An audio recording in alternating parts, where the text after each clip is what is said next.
So I want to talk about something here today in this last khutbah of this year's Ramadan. It's more important than Ramadan itself. And I say, wallahi wa billahi wa tallahi, the one who doesn't do this, he has no fast in Ramadan. And that is the importance of the salat. The man came into the masjid of the Nabi sallallahu alaihi wasallam and he prayed 2 rakat. And he prayed very quickly. And then after praying those 2 rakat, he came and he said, Assalamu alaikum ya Rasulullah. The Prophet said to him, sallallahu alaihi wasallam, wa alaikum salam wa rahmatullah. Irja' fasalli, fannaka lam tusalli. Go back and pray, because you didn't pray. The man went back the second time, he prayed very quickly. He came and said, Assalamu alaikum ya Rasulullah. He said, wa alaikum salam wa rahmatullah. Go back and pray, you didn't pray. He went back a 3rd time, he prayed very quickly. He came, Assalamu alaikum ya Rasulullah. He said, wa alaikum salam wa rahmatullah. Go back and pray, because you didn't pray. The man said, Ya Rasulullah, teach me, I don't know.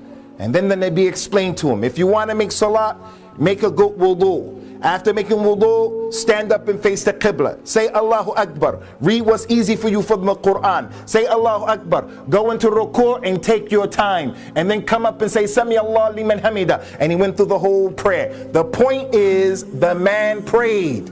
But according to the standard of the Nabi sallallahu alaihi wasallam, he didn't pray. How many people, this is their condition?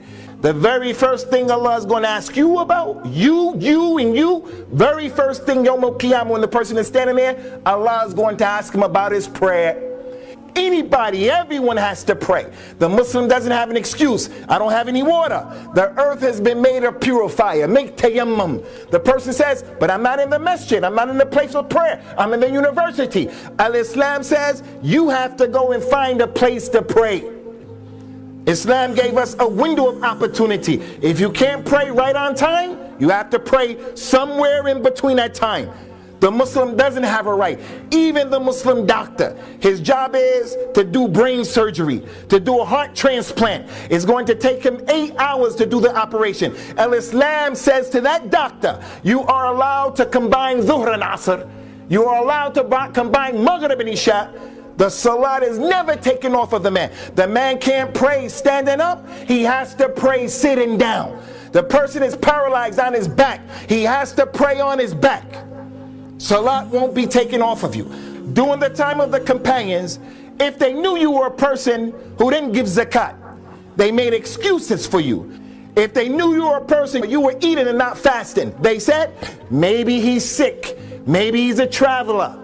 If you were a person who didn't make Hajj, they would make excuses. The lady doesn't wear hijab. The companions used to say, maybe she's a new Muslim. Maybe she's from the desert.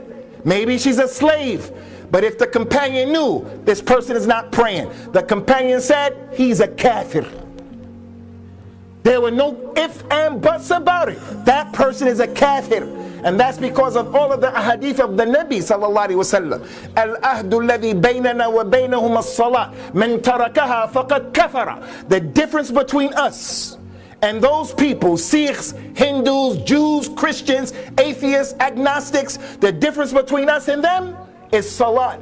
Anyone who abandons it, he's a disbeliever. So I ask you people sitting here today, how many people do you know from your relatives, they don't pray? How many people do you know from your neighbors, they don't pray?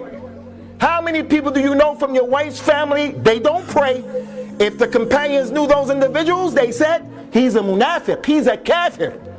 Now look at us. Someone comes to you to marry your daughter, and you find out, does he drink khamr? If they say, yes, he drinks khamr, you're going to say, you can't marry my daughter, and rightly so. But do we ask the question, does he pray? Does he pray? Wallahi, the one who doesn't pray is doing a bigger crime and sin than the one who's drinking khamr. But with us, the khamr is bigger than abandoning salat.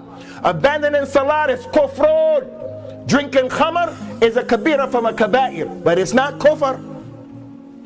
Everybody here, if we knew the man is drinking khamr, smoking crack, smoking weed, he wants to marry my daughter, we're going to say, wallahi, never. And rightly so.